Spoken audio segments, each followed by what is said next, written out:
Hello, Chiggy Man. How are you? Hello, Chiggy Lady. How am I? I'm going well, thank you. So, Chiggy Man, how are things? Good. How are things for you, Chiggy Lady?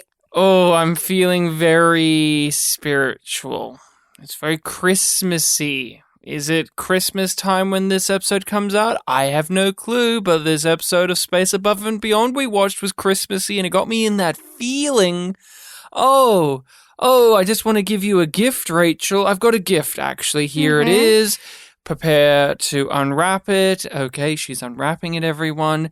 And there it is. It's just the words Yum Yum in a box. There it is, delivered to you. Yum Yum, Rachel. That's from me to you. Feel better? Like my gift? Like my gift? Mm-hmm.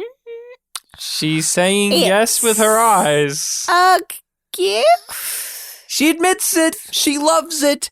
Hello, everyone. We are YumYumPodcast because Star Trek Discovery had a very funny line one time and we named ourselves after it and we use it to rate shows that we watch. And we are here to look at a piece of media. We're looking at the television series Space Above and Beyond.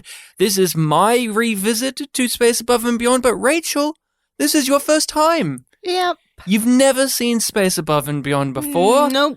You weren't expecting a Christmas episode. No, I was not.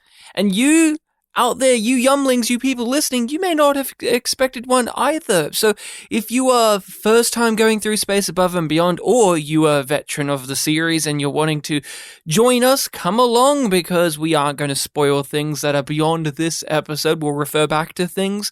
So let's just get in. Rachel, what episode are we looking at today? Where are we within the series at this point too? What episode is this?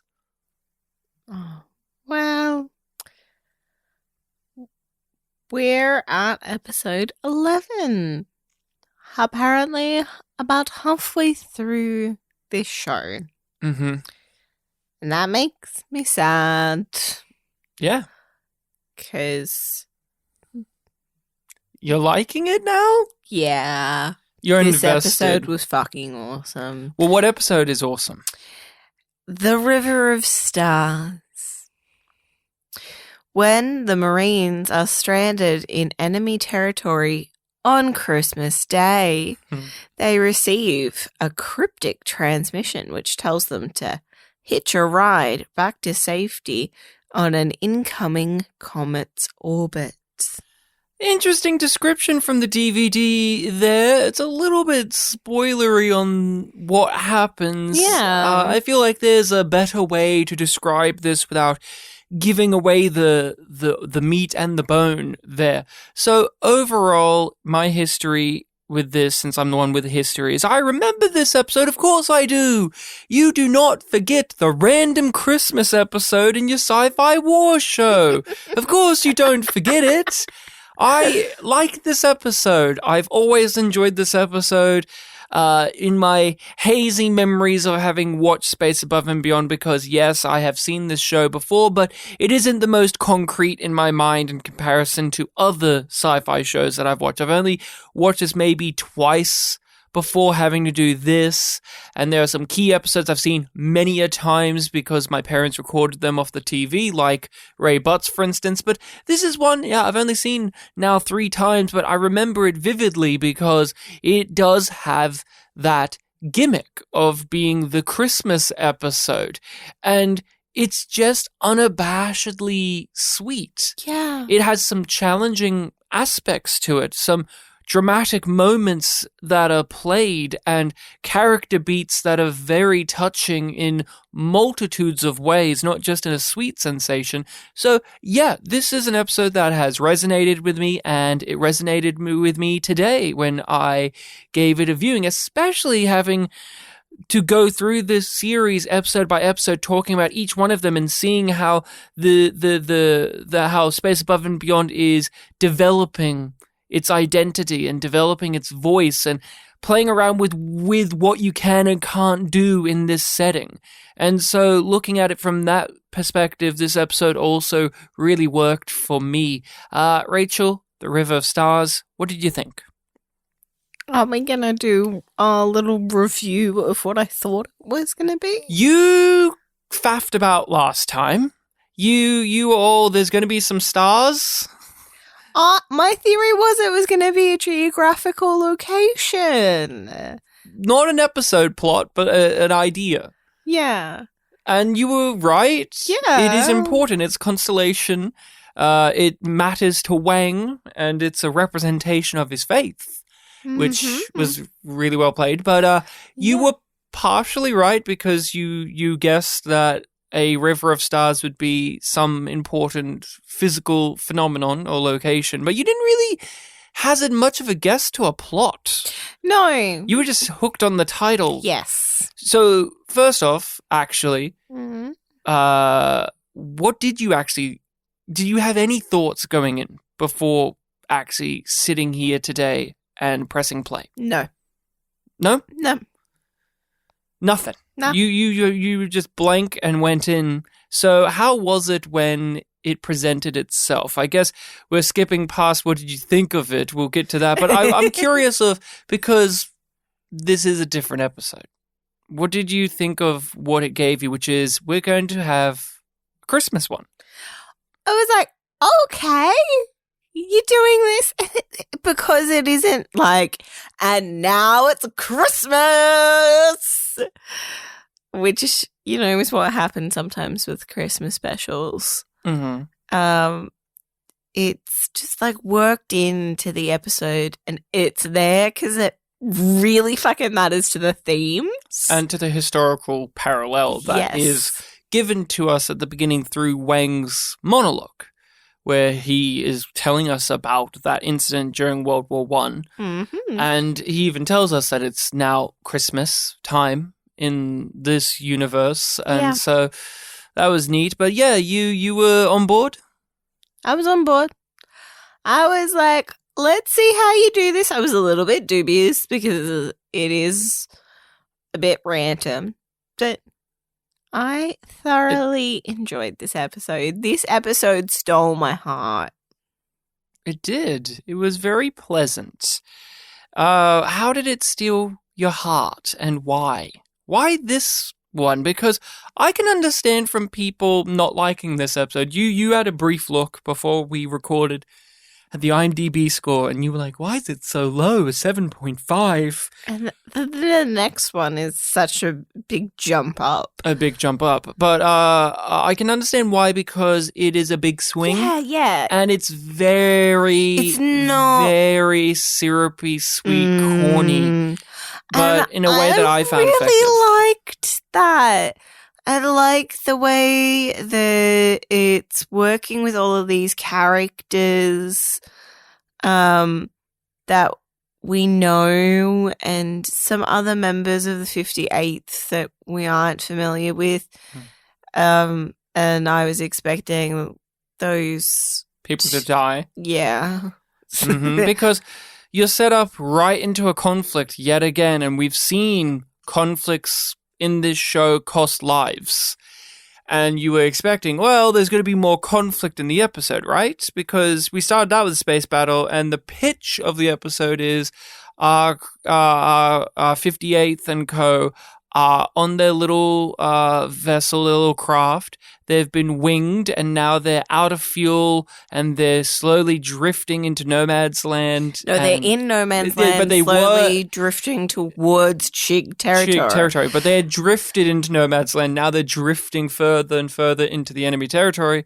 And so there's a ticking clock element of, there's going to be some fighting, there's going to be some death and conflict, but the story takes a different turn. And that in itself, that premise, that's a great episode. You could do that without the Christmas or faith or deep character stuff added into this. And I'm not saying that I don't want those things, but I'm saying you could do a very straightforward, dramatic, intense, action-packed, biting your nails, episode where it is that. Yeah, you can take this premise in a lot of different directions, but I like the slow, methodical nature that they did take it in, because it really immerses you in these characters, in this world, and it's a very different appreciation of what war is like as well, because we've both seen lots of things where they do this sort of present gimmick of like it's in like war torn or whatever, and it's like, I got you this little gift that reflects what I think of you. Yeah. Small but meaningful, and really a solidification of relationships through the gift giving process. And I really like that it was Vanson that did that. She was very big sister mode in this one. Yes. Which is great to see that side of her character again. She had to ride the line of being the hard-ass marine lady and also the soft, feminine, sweet side as well, which I wanted to touch base with you, actually. We're halfway through the series now. In episode 1, the pilot, you were concerned about Vanson, about Shane being the military woman, and how they, in a lot of these series, a lot of these properties, especially in the sci-fi genre, they have to feel the need to strip the femininity away from a woman in this position, because that is just what you do. Yeah. And that was holding you back on your appreciation of the character. Halfway through the series now, I want to know, is that still prevalent for you? Has that faded away? Has that increased? No. Where are you at? No, I'm like, she has her own experiences and expressions with her femininity, but it doesn't feel like they're deliberately making her more masculine to make her an authority figure and to make it clear that other people are going to follow her lead because she's being masculine. It does feel like the sense of like what it means to be a Marine has become more non-binary in this show as well. It's about following orders and the hierarchy and the appreciation of everybody's contributions and like working together for a goal. So it's like, it really doesn't matter if you're a woman or a man, you're a Marine. Yeah, I understand that. But I also feel, and this is just me coming at it, there is, from a creative standpoint, it feels like there is a deliberate tact with making this character a woman. They didn't just decide that randomly and choose it out of a hat. It doesn't feel like that. It does feel like her being a woman is important to her character. Yes. It isn't just, it could have been a guy, but we cast a lady and we didn't write it any differently. There is a certain level to the writing and to the performance where it does inherently matter that this isn't a guy. But they don't diminish the character because of that either. It isn't just that tokenistic, the girls can get it done too, fellas, or she's having to strip down the traits that you often associate with being a woman to make it in this harsh, cutthroat world. And there's some commentary about how you lose your humanity or your personhood when you become a Marine, and you can see that as an example because look at Shane. She's no longer what you would consider a womanly woman. No, they don't do that. I really appreciate that. She just is. And the actress does a really great job of playing the softer sides of the character, the more adorable sides even, where she's running around being the big sister, giving everyone their gifts and doesn't want anyone to kind of acknowledge that she's doing this, but obviously she does because this is what's happening right now. Yeah, it's like, I was hiding these here. Don't ask. And I really like that. But to tie back to this actual plot, you could have played this dramatically, but what I'm really learning, and I think you are as well, is Space Above and Beyond has a great foundation for stories. They're simple, they're not the most complex, but they're a strong foundation because it allows them to build anything they want off of them. So this is a solid foundation for a story. You go, okay, the ship lost in space, slowly floating towards enemy territory. The tension is high. Yes. You could make this a submarine episode, like you have in, say, Balance of Terror for Star Trek, where you have that heightened thing, everyone's sweating, there's the nail-biting, who's going to shoot who's going to survive, the enemy could be right around the corner and we don't know it. But this has that foundation, but they build something different. They go with quiet introspection and character work, as well as tying it into faith.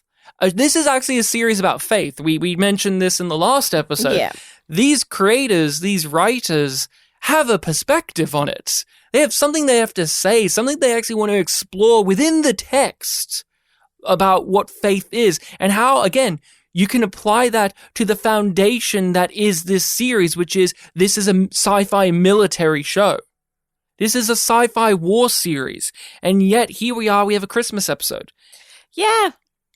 And it's unabashedly nice. It's just a sweet episode. Sweet is the word for it. And a lot of people will not like how sweet it is. It does not compromise the integrity of the series, but rather it complements it. It emboldens it and it broadens it. Would you agree with that? Yep. Because I can see how having this here would be a betrayal or a misstep or a misfire for your gritty, hard-edged war show, where you have characters that are brutal and tortured and we're all so dark and gritty, and then you have this. But we have seen, even in the darker episodes, that lightness that this series has. Even though recently I've been on a tear of saying that this show is very sad. Like, this is a sad show. Oh, this is still a sad episode.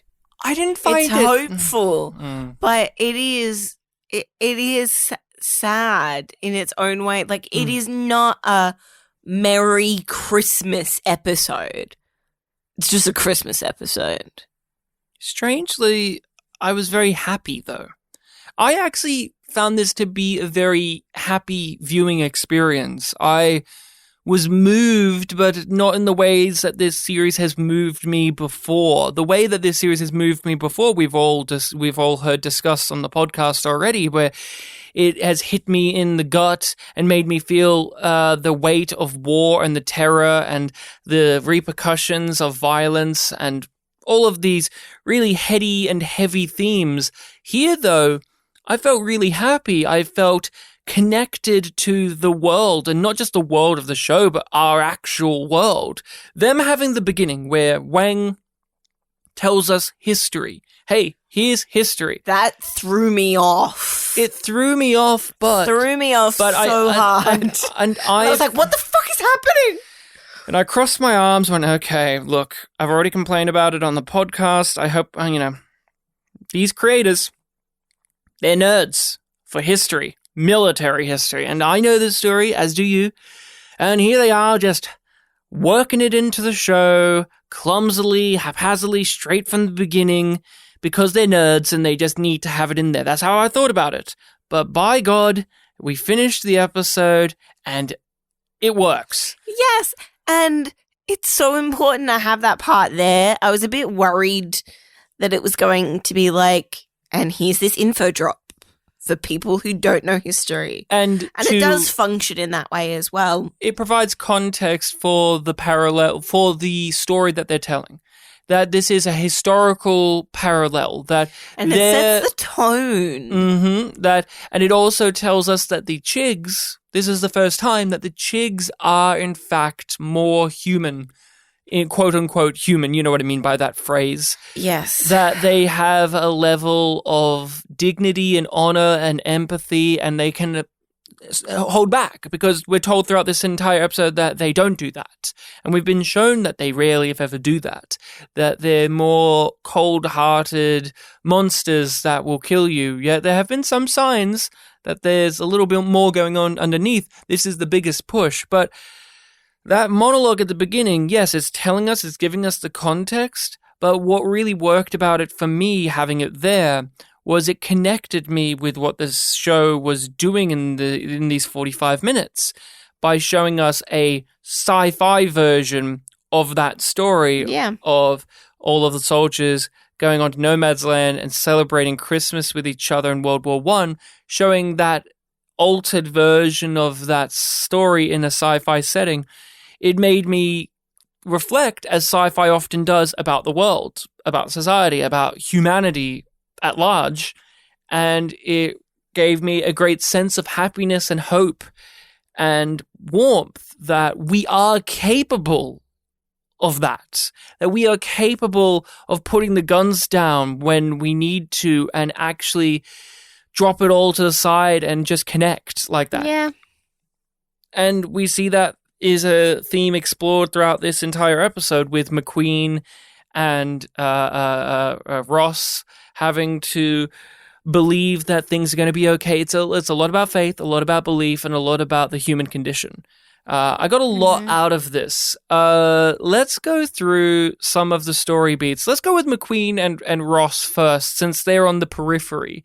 And they're not as heavy-hitting in this, but we really got a lot out of them. Saratoga. Ross is back. We haven't seen him in a little while. Nope. We had an episode away from him, and he's back again.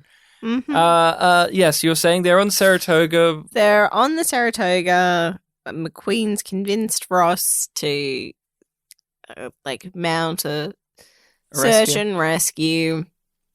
You get that great scene with McQueen counting all of the ships returning on his fingers, and there's one missing. Yep.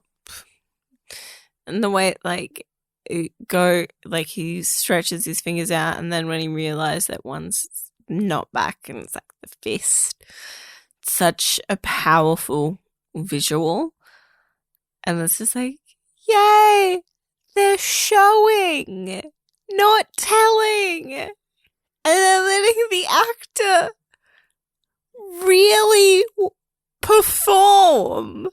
And not in a way that's over-exaggerated or focused on his face. James Morrison, who plays McQueen, we praise every episode, and I know because he's fucking great every episode. I sound like a broken record, but we have to praise him every episode. He's so good.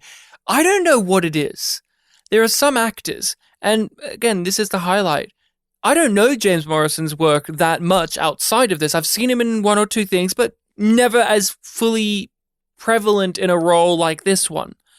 But every time the camera cuts to him, even if it's a new episode, he just screams to me that he knows what he's doing. This is a guy who's got the role down pat, and the camera loves him. He's just one of those actors where in this series, the camera fucking adores him.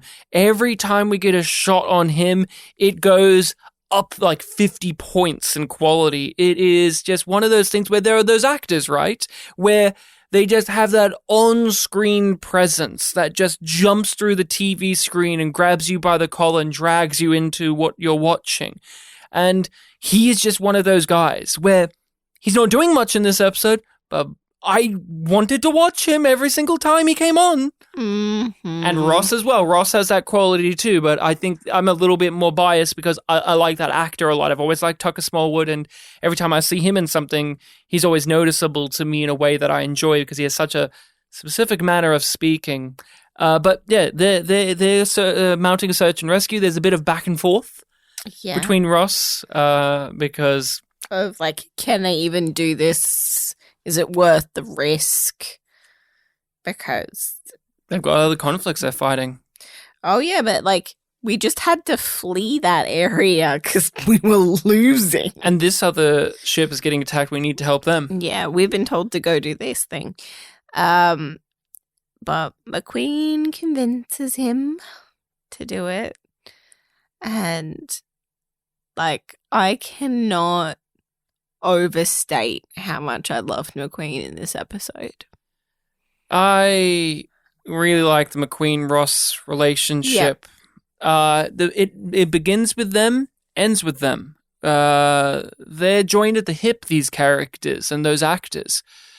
When Ross is struggling to decide whether he should trust McQueen's gut, it's all in that face. It's all in Tucker Smallwood's face, and you need someone who can express that quickly and efficiently and realistically for it to work, or else it becomes... Not overdo it. Or else it becomes trite. Yes.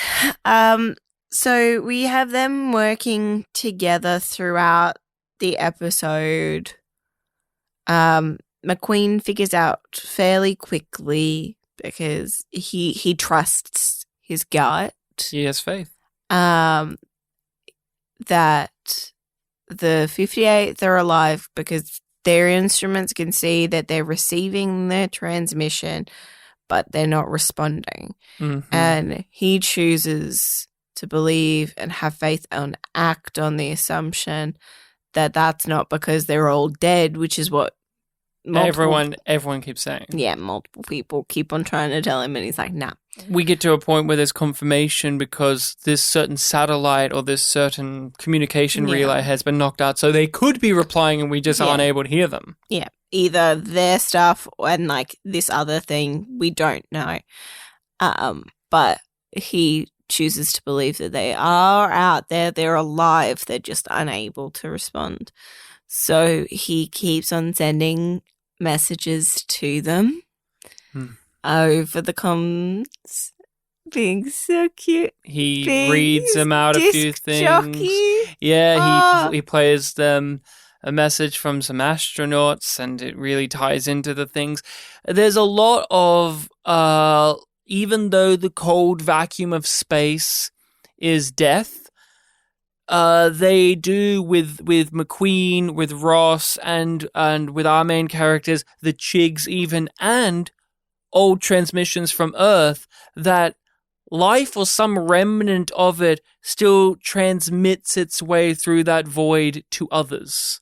I thought that was a really neat ongoing touch of this, and again, plays around with the genre because this is a sci-fi show, and so you're having to have the tech stuff happen where, oh no, our radio doesn't work and our ship is spinning and we have to use the thrusters, and now we're dead in the water and we're slowly floating here and they're having to detect us on the LiDAR. All of that is there, but they're using all of those nitty-gritty details of communications and navigation and geography and what was Wang playing with you? You know the phrase, the instrument. I'm pretty sure it was a sextant. A sextant and all of that. They've got all those things, but they're using those things to also carry into a part of the story and the theme, with these messages being transmitted back and forth through the harsh vacuum of space, that even in this war-torn area or the far-flung future, we can still reach out and connect to one another. Yeah, connection even from the finds past. a way. Yeah, even messages from the past can help motivate us in the present and, in this case, the future. Great. But we get the best moment of the episode. Happens with Ross decides that he's going to give them a little message. Not a Christmas present, because he'll give them that when they're back home. Mm-hmm. Oh, so cute. And he kind of does. They throw a Christmas party.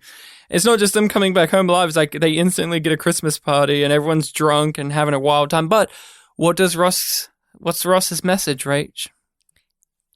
to sing them a little song. But he doesn't like fully sing it, like he's just jamming out. 'Cause he's all into blues. And then they're like, one of them's like, I'll be home for Christmas. But you're really missing the important thing, Rachel. That he declares that, no, I'm not drunk. No, well, that was great too, actually. I know that wasn't it, but I wanted to point that out. We both lost our shit because we saw it before he started. We saw the guitar. Mm-hmm. We both saw the guitar, and you had to quiet me from squealing because I had to hear the dialogue because it's got to be important, and it was. But I just wanted you to pause it to let me squeal. I'm getting misty-eyed right now from remembering how joyous that was to watch. Because it's a nice little callback to a character thing, and it tells us that we're going to continue that. We're going to continue making that still matters. Ross a lived-in person who has his guitar, and that he doesn't have to be the grunt military leader here. It's Christmas. They're possibly going to die in space. He's going to comfort them with the thing that he uses to comfort himself, the guitar. Mm-hmm. And just seeing the guitar, you were shouting and screaming and joyous, and that is praise of this series. We are so in now that just seeing his guitar, it feels like a character in itself. 11 episodes in. 11 episodes Especially considering how much I did not enjoy some of those early ones. Yeah. I mean, the guitar plays so heavily into this series, weirdly, because it is it's an unnecessary addition, but it is necessary as well. Because without the guitar, Ross is just a guy who serves a function and just does things.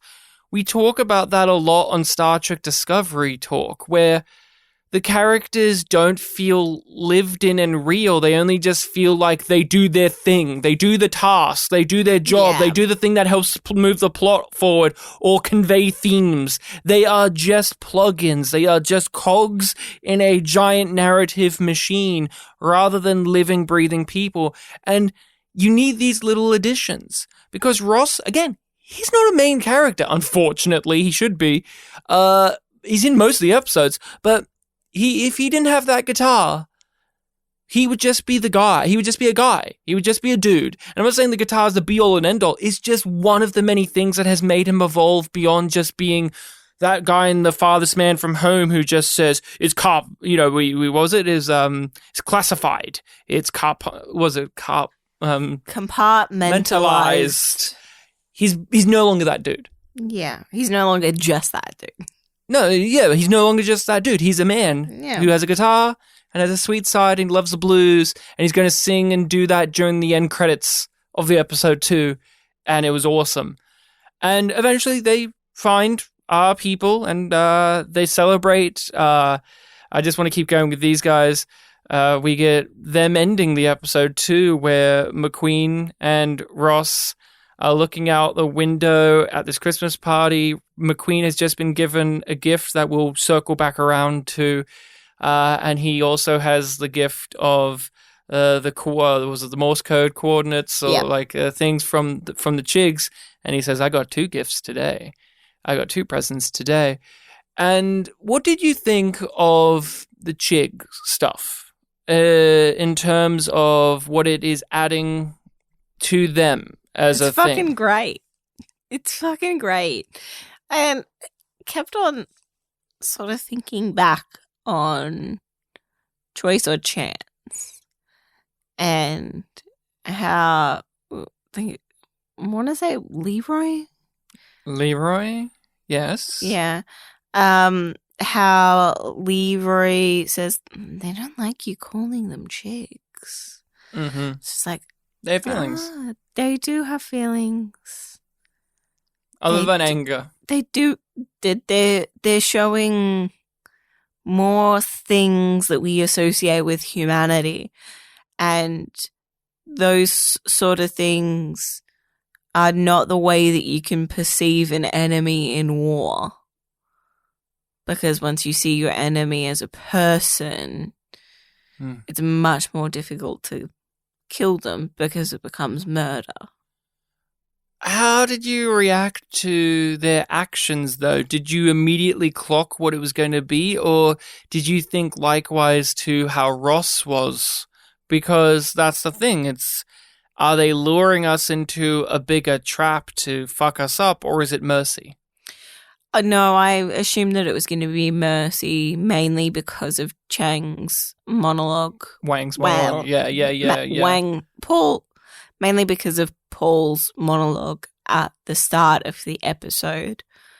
I'm like, I don't feel like they would bring it up in this way if it was going to end up being a trap. Mm-hmm.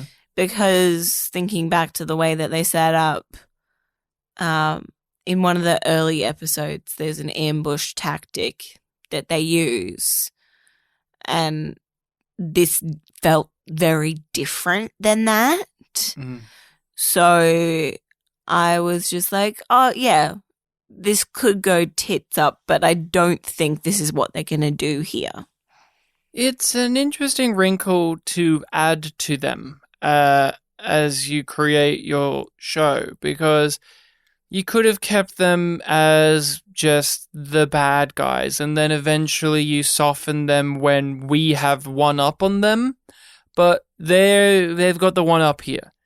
And these group of fighters decide to let them live and give them codes and to try and talk to them to help them figure out a way to save themselves before they do wash into the enemy territory and get destroyed. Because you at least from my interpretation, you get the sense that it's just these chicks are having a moment. Yeah. Just like in World War I, where those soldiers had a moment of saying, enough's enough.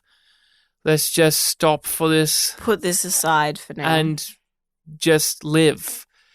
Because more death will come. Yeah, I appreciate it. It adds a dimension to the war. And we'll talk about that last episode where we are struggling to understand the scope and the nature of this conflict.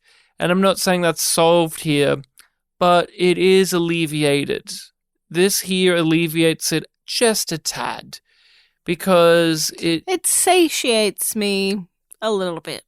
We are on the not Saratoga, but the craft, the carrier that 58th are on, and they're spinning out of control. There's all these tech problems.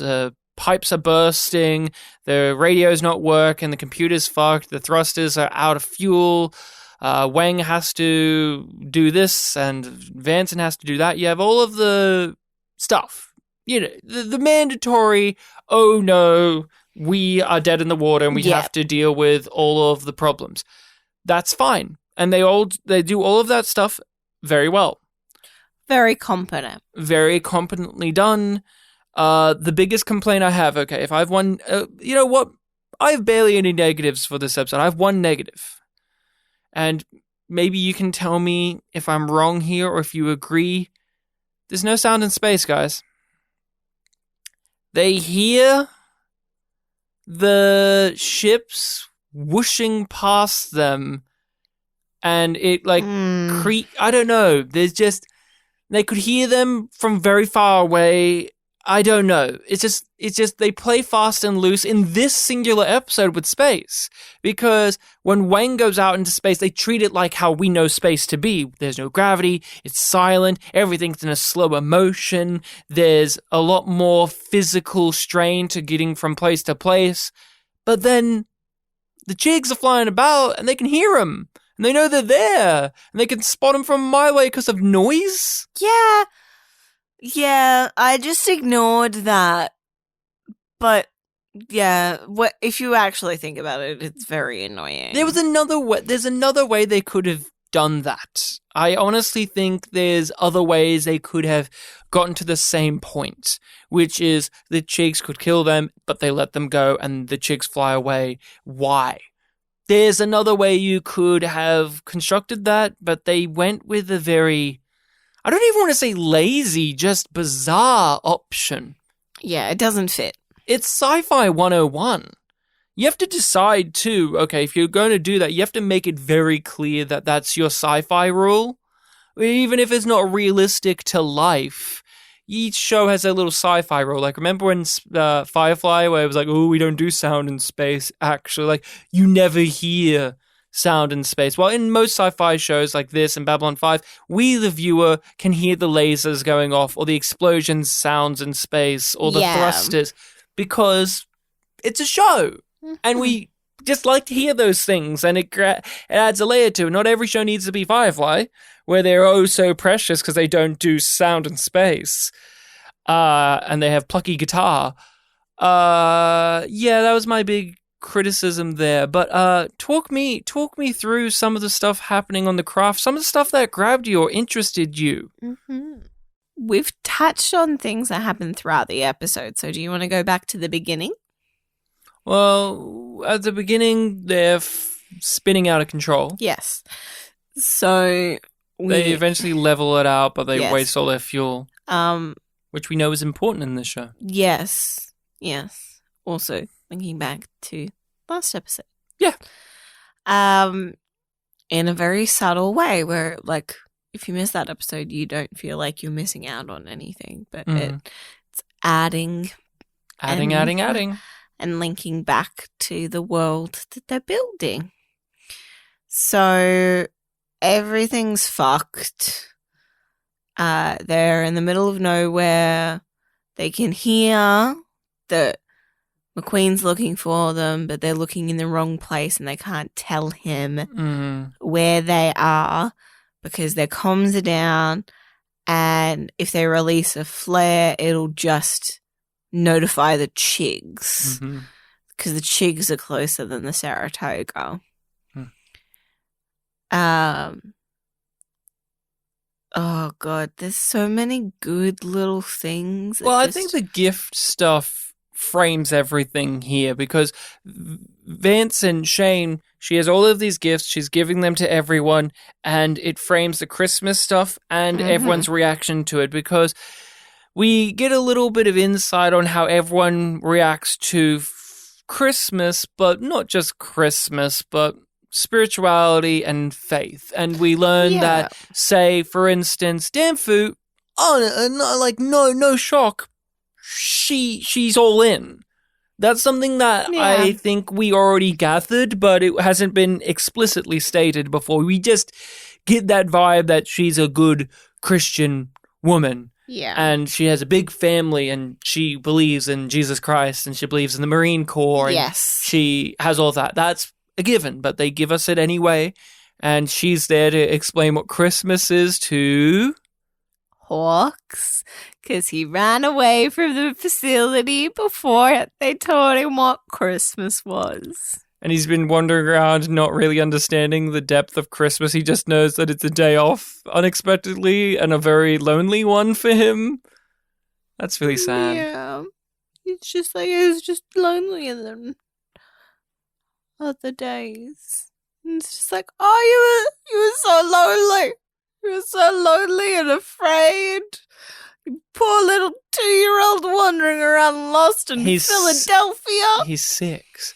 When he was he's 6 now, and he still doesn't know Christmas. Vanson gives him a gift that unfortunately gets destroyed because it gets dropped on the ground during one of the many sci-fi incidents happening, and it gets stomped on. Pipe breaks, dropped, and everybody's rushing over, and they trample his Sex Pistols. His Sex Pistols CD got destroyed. I really like that scene, that interaction where he's grabbing all the little bits, and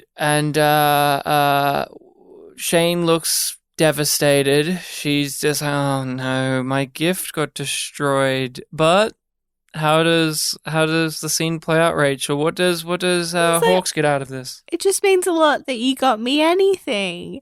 She's just like, you do get it. That's Christmas. Mm-hmm. You understand it. It's not actually about the gift itself. It's about the giving and the receiving. Yeah. Just a token of your love and appreciation in a physical form. Again, connection. Yep. I adore how they're playing with Vanson and Hawk's dynamic with one another, as well as Vanson and Paul's. We'll get to that in a moment, but they have some nice little scenes together here. They eventually later on show Hawk's gift to Vanson because he didn't understand Christmas. He's never had to do this before. And what does he get her? Tickets to the bowling alley. With some shoe rental included. Shoe rental included. Shoe rental included. And what's the little dramatic twist there? No dramatic, funny twist there. She thinks bowling's for dweebs. Remember when we went bowling recently and she didn't come with us? It's because she thought it's for dweebs. And I again, the actor who plays Cooper is excellent as well. He has this very childlike voice. And he's like, oh, geez, I really need to remember these kind of things. Because he really doesn't factor it in at all. He's a real dumb guy, but a lovable dumb guy. Yeah, like, again, sweet. How do you read Vince and Hawk's interactions with one another here? You mean, do I see it as romantic or platonic or friendshipy? Is that what you... Yeah, how do you see it? I see it as probably romantic from his end and not from her end. She kissed him on the cheek, though. She did, but going way back to when he kisses her. Mm-hmm. Maybe this is me projecting because of how I see Vanson, but I see it as... sisterly? Motherly. I see it as a paternal relationship. I see her looking... Maternal, sorry. I see her looking at him like the child he is and kind of guiding him in that way. That's how I gathered it throughout this entire thing. And West is his brother. That's how I looked at that too, where West is his older brother. He gives him the little punch on the chin. That was very adorable. Those characters have grown together as well. Yeah, and it makes sense because West is an older brother. And Vanson became the maternal figure for her sisters. And I look at Cooper as the child of the team. You got West and Wang and Danfer as the siblings. You've got McQueen as the dad. Obviously, he's his dad figure. And I look at Vince and I don't know, for some reason I look at her as the motherly figure to him rather than a romantic one. No, but that it's very clear to me that Hawks is confused by her affection, and I think he only understands really romantic energy, like, because that's what he would have seen. Does he? I think the kiss in the pilot shows that he doesn't understand even that. Well, he just knows that's a thing that you do. Yeah, no, understand is not the right... Observed? Yeah. Like, he knows of romantic love more than any other kind of love because that's what he would have been exposed to more in the media. I look he's engaged with. I think I look at his confusion. Because nobody loved him. I look at his confusion when it comes to Vanson because... I look at it as he's confused by her affection, not in terms of it being a romantic one, but she is affectionate and understanding. Period. Just that she's affectionate to him, period. But in a way where she treats him as a human. Because McQueen treats him like a young tank who needs to understand our tank values and as a Marine, and other people treat him as Marine or as a threat, or as an other. And I think he's confused by the idea that someone like Vincent or anyone would treat him like a person. Yep. Give him a gift. Yeah, I think that's very true. Not scold him for everything he does or every fuck up he has. I like them too. It's cute. It's cute. West, he gets a gift of socks. Then he uses them as mittens Because he's cold. they're free. Like, I did kind of get frustrated how they just sort of, like, they make it freezing and they're like, we have to stay still, and then they sort of let that slide as other things pop up. You have to. Yeah. Or else you're going to watch 45 minutes of them just laying down. Yeah. Yeah, but which we did watch like 5 minutes of that. The blankets go away and they disappear, and got to be ready for the go. Yeah, like it makes sense, but it's also that thing of like, if there were little touches that made it clear that it was still getting colder and colder, I really would have appreciated that. I really enjoyed, again, there's so much great character continuity here, and not just continuity of our understanding, but our character's understanding of one another. She doesn't know what to get for him because he doesn't have hobbies outside of being in love for this woman. That's his character. He is so consumed by that it is hard to think of him outside of that. And I adored his quiet reaction. He's not angry. He's not fighting back. He just walks off and takes a moment to linger on that and to hear what they have to say about him. And he takes it on board. I love that wasn't a dramatic thing of them being like, oh no, he was listening the whole time. And they weren't even saying cruel things about him. They were just saying some perhaps harsh truths, but truths. He didn't join the Marine Corps for the reasons they did, or for the reason that Cooper did. It's more of an observation. And faith. We talked about his faith in the last episode. Yeah. And Vincent notices it too. And I like that the locket is now no longer just this symbol of what is,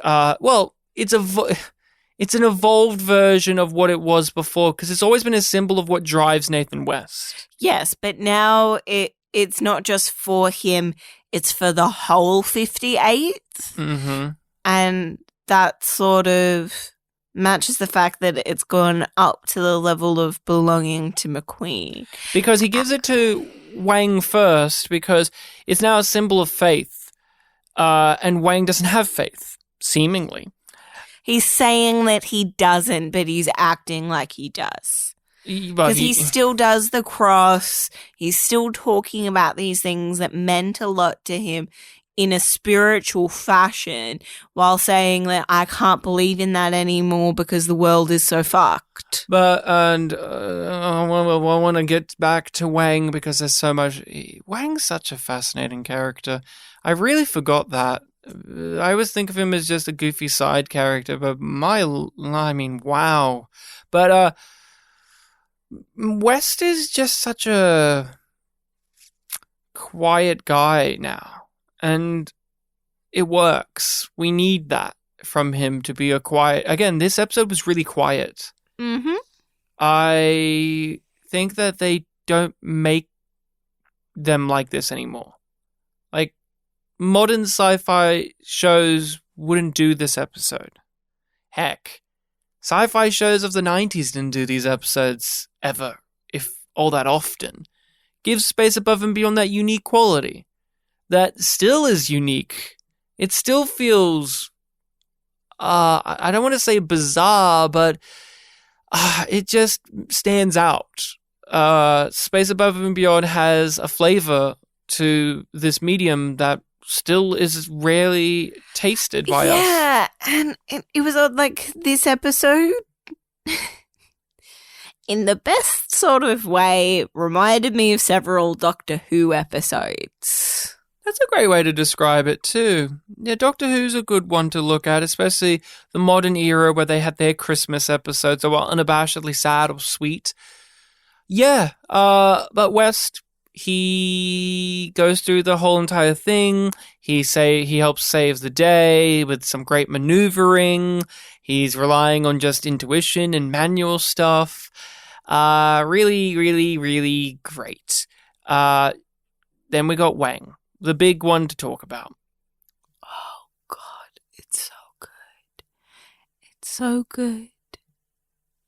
So, what's happening with Wang? We're in this crisis of conflict. Surely the funny guy will help lighten the mood. Nope. It's Christmas. He's going to lighten the mood, right? He is a broken man. He's a broken man. Oh, poor Wang. He doesn't even need to say what happened. No, but we know.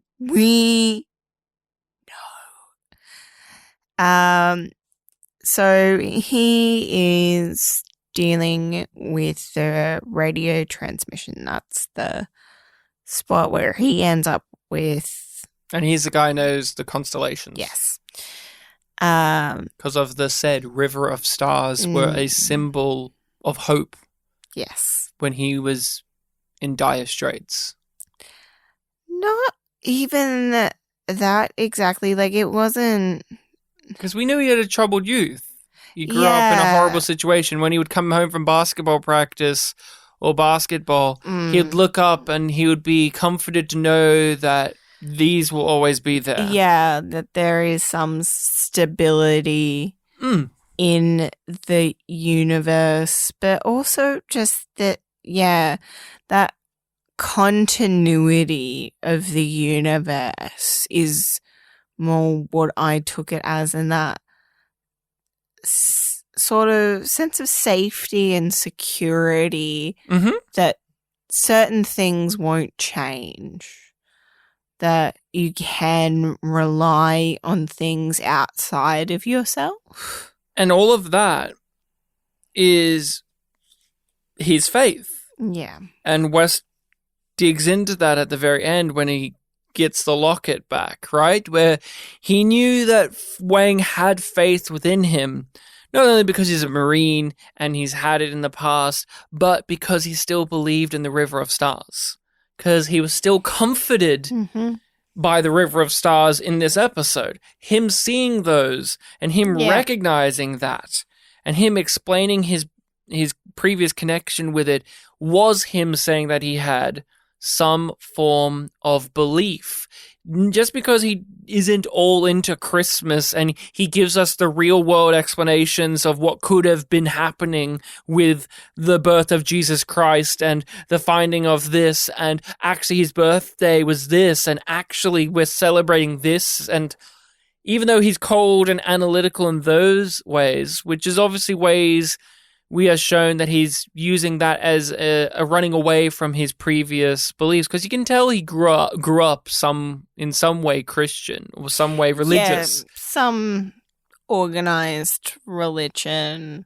But that's faded now over time because of just life and the horrors that he's experienced. I read it as probably Catholic. Oh, yeah. Because he grabs, he also wears some sort of necklace, but we don't see it up close, but the way that he grabs it to me makes it seem more like it's a saint pendant rather than a cross, which is something that I associate more with traditional Catholicism. With the Catholics. How did you? Again, I wanna just keep pitching it to you because this is your first time around. Wang, he's torn up. He's got a lot of dramatic heft to him here. In a way, this is a character-centric episode for him. And we're tying back to previous things that have happened in the show without saying those things happen. We are relied to know those things. Yep. And the episode works even if you don't. Did it take you by surprise that they were touching on it? Absolutely. Because I was just like, oh, like, it'll matter, but it won't matter right away. Because they just leave him broken at the end of last episode.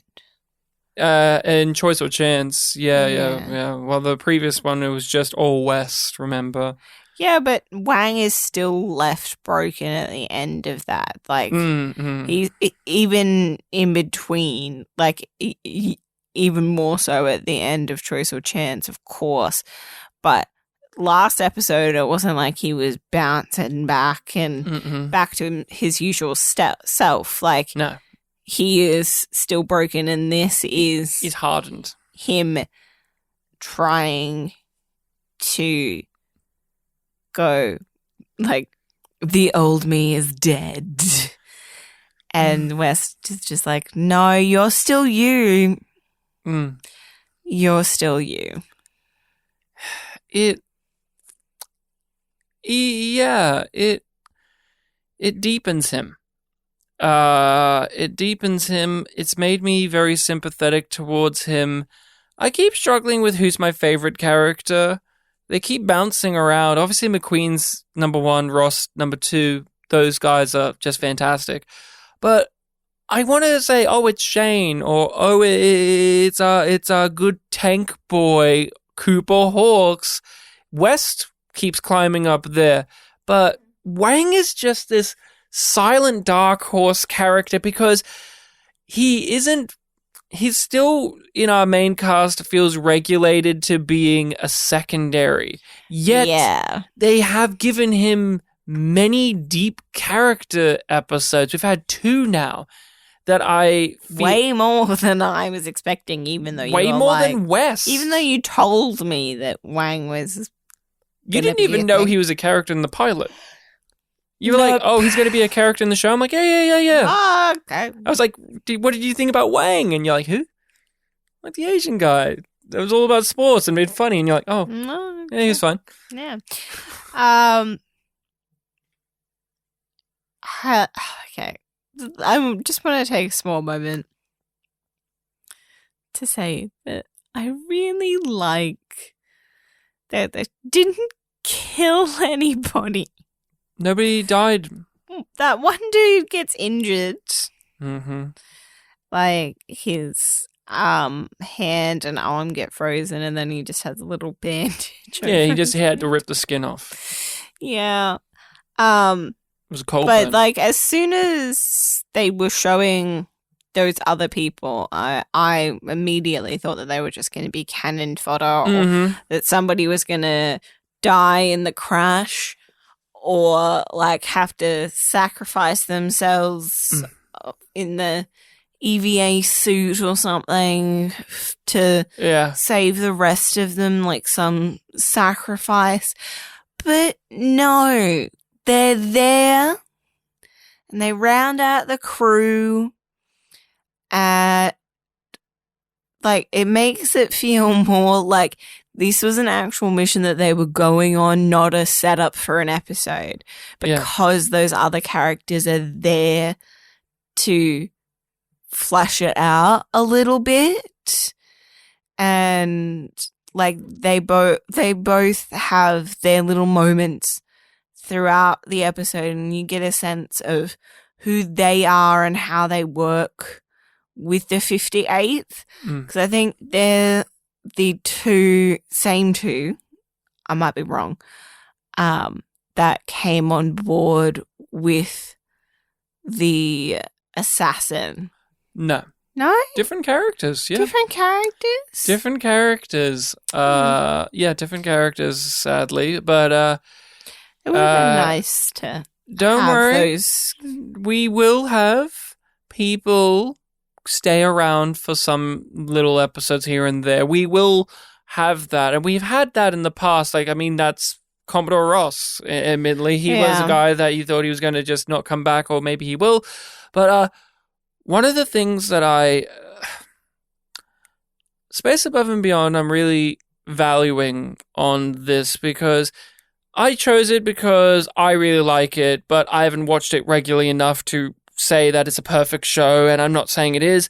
I had no idea what your opinion on it would be, but... Well, you did have some idea because I chose not to watch it with you. Oh, yes, but I didn't know what you would actually think this time. Yeah. Committed to podcasting about it. But I really didn't factor in how... Out of all the shows we've done, Star Trek Discovery, we've talked about Babylon 5, we've talked about Strange New Worlds, and Picard, and the thing that this has given me as some viewer of science fiction media is it has made me realize that my interests have changed. When I was younger, and I don't get me wrong, I still love Star Trek, but I was all in on the sci-fi idea. Ooh, that's a great sci-fi idea. What if Data took over the ship? Or what if da-da-da-da-da? Or like, what if they told the computer to make an enemy capable of defeating Data, and they made a hologram sentient and come to life, and all the ethical questions and all of those wonderful things. I love those still in this genre, but I am now drawn to the more human qualities. Space Above and Beyond, especially in this episode, had all of these amazing little touches that felt very human. The alcohol that the others made out of the aftershave, and the 58th is coming back and getting hammered on it, and Wang's like, why does this remind me of shaving? And that's such a cute little thing. And tying it into these real world war stories and fleshing them and spinning them into this sci-fi series. Babylon 5 is also really great with those human things, and on our watching of Babylon 5, I'm being really drawn to those rather than the big grand sci-fi epic space opera stuff that I've always been drawn to. Space Above and Beyond, though, has really, really made me super aware that now in my late 20s into my 30s, I am now drawn to the humanity that is able to be drawn in my sci-fi, because also I'm consuming some sci-fi that's very dry, and I'm liking it on a cerebral level, but it's not connecting with me like Space Above and Beyond is. Like, I'm reading the Dune books right now, and they're great. I'm liking them on a philosophical, ooh, look at me stroke my chin, but I'm not connected to them. I am connected to this series, and it's because of all of those things. The guitar, the locket, the drinking of the booze, giving each other presents, Wang's ongoing struggles. I'm now looking at this cast of characters as people rather than, ooh, isn't it cool on a stroke your chin series writing level that we have a tank in the crew, and look at tank and sci-fi lore and how does that reflect on... No. I look at that character, I look at Cooper Hawkes or McQueen, and I'm seeing beyond just their sci-fi conceits. Yeah. How do you feel about that? Because you're less... deep into the love of the sci-fi genre, but you've consumed enough at this point to touch upon your own interests in it, like what draws you in, and how do you feel about some of the stuff I've just rattled on about? I guess I feel the same way, but I get there in a different way. Like, it's a different path for me to that same point. Which, like, the main takeaway for me is that you are much more interested in characters being people. Like, a idea could carry an episode for you when you were younger, but now you find it much more rewarding when it's like, these are people that I know that I'm watching go through this. And I completely agree that I appreciate that so much more as I get older. Like, being able to connect to a character either through differences or similarities, and for them to feel well-rounded. and not in a way where it's like strong, independent woman kind of well-rounded, but this is a flawed human being that has multitudes and contradictions and paradoxes within their personality and experiences. But to still have light and fun, because we also have Star Trek Discovery, where that's every character, where they're flawed and crap and also the best. And yeah, there is a realness here.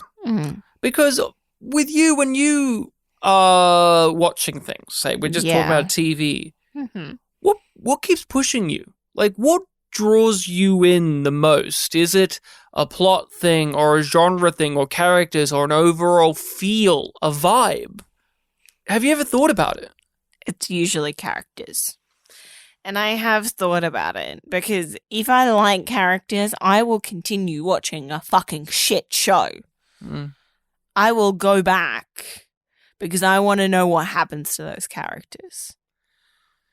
Yeah, I mean, characters have always been important to me, but when it comes to sci-fi TV, if it has really good sci-fi ideas, it was enough. It was always enough, as well as having good characters, but I always wanted those great sci-fi things. I could stand having dry, perhaps boring and lifeless characters in aid of a cool sci-fi plot. Now, I need to have people. I'm getting sad watching Space Above and Beyond now, because I know that we don't get to finish the story with these people. I feel upset that they weren't allowed to grow and develop and continue on with this crew of people. Yeah, I did have a little bit of melancholy when we finished this episode in particular, but also throughout, like... You kept saying Fox cancelled this? Yes, I did. Because they of course they did. Of course they did. And I mean, that's the thing about, say, Fox, say. That's why people still mourn for Firefly. Although I'm not as attached to Firefly, I get it.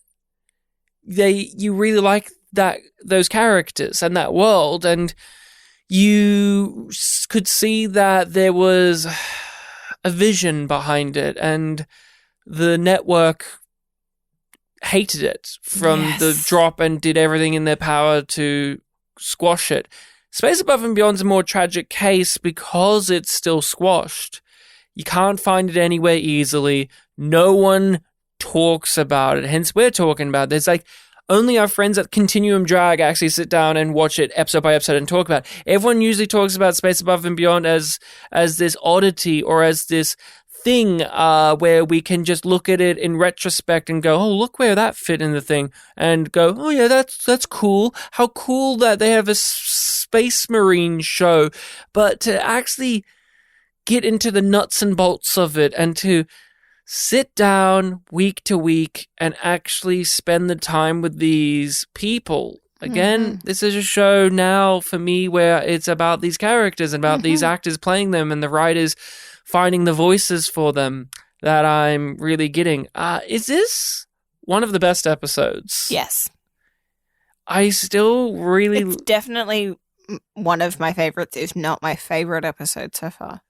Yeah, it's up there. I'd have to have a look over what ones we've talked about again, but to me, I think I preferred the last one a bit more. Just something about just the very laser-focused, singular character work on that one, but also I was hungry for a West episode, so I give this a yum yum still. Yum yum. Hands down a yum yum for me too. Yum yum. Next episode is called Who Monitors the Birds? Episode 12 of Space Above and Beyond. And I know this episode. You briefly saw a rating for it on IMDb, so you saw it was high. 8.6. 8.6. So, of course I know this episode. It's highly acclaimed. You saw how highly acclaimed it was. Any guess, though, on what is Who Monitors the Birds? I think it's going to be linked back to the corporation. Aerotech. Yeah, I think it's going to have to do with Aerotech. You think it's going to have to do with Aerotech? What do you think? What do you think? Give me a pitch. Oh, I don't fucking know, but they're going to be shady and bullshit. I think that it might be another little... Well... Do you think it'll be... I feel stupid saying this because it's every fucking episode, but we're going to get a little bit more information about the chicks. Well, do you think it's going to be a new corporate scheme or an ongoing one? Ongoing, but what I mean by that, like, of course, we're going to get new information about the chicks. We do each week. It's always in a slightly different form. Fucking love it. Love that ongoing thing. Makes it very rewarding to watch week to week because that little drop each time. But no, I think we're going to find out a little bit more again about what Aerotech actually knew about the Chigs before they attacked. So you think it's going to be a lore episode? Yes. Okay, well, Who Monitors the Birds is the next one up for us on Yum Yum and Beyond. Of course, recommend that you go and watch that episode. In the meantime, find Space Above and Beyond wherever you can and give it a watch. This one in particular is of note, as we already know that this is a acclaimed episode, so you should give it a viewing. In the meantime, you can follow us on your social media platforms of choice under YumYumPod or YumYumPodcast. You can email us directly at yumyumpod@gmail.com. And we can be contacted through there. You can support the Yum Yum podcast on Patreon. That is where we release the Yum Yum and Beyond first. In fact, if you're listening to this on the main feed, we have covered it all, so you can skip ahead and support us on the Patreon to hear every single episode be covered and just digest it and consume that, as well as all of these other perks, such as a invite to our group Discord. You get to interact with other Yumlings there, and there's a whole slew of content. It's a wonderful time. We would love your support, but we appreciate your listen anyway. Thank you so much out there, everyone, for tuning in to hear us go over Space Above and Beyond. Pags, R.I.P. to a real one. R.I.P. Pags. You know what Vanessa should have been given as a gift? A picture of Pags. He was the first kind person she met when she was going to boot camp. He connected with her. I know that him and Cooper had more of a connection, but the CD is really good, so I don't want to dampen that. But no. Damfu, she met Pags first. I really think she should have got a picture of Pags. A PP. Picture Pags. But R.I.P. Pags, Rachel? Are you done with this now? That's not very Christmassy of you. Well, okay. Real discussion. If Pags was here, what would Vanson have gotten him for Christmas? What would she have gotten him? I don't know. No guess? No theory on what she would have gotten for him? I know. Well, she would have gotten him the CD, not Cooper. Oh, but Cooper is very interested in music. Yeah, but it was originally more Pags' thing. That is true. My one is a comb. He had really nice, hair. Yeah. I feel like he would be a character that's like, here's a nice fine-tooth comb. And he's like, thanks, Vanson. And that, getting that embroidered. Not embroidered. Engraved. Right. With Pags. Here's to Pags.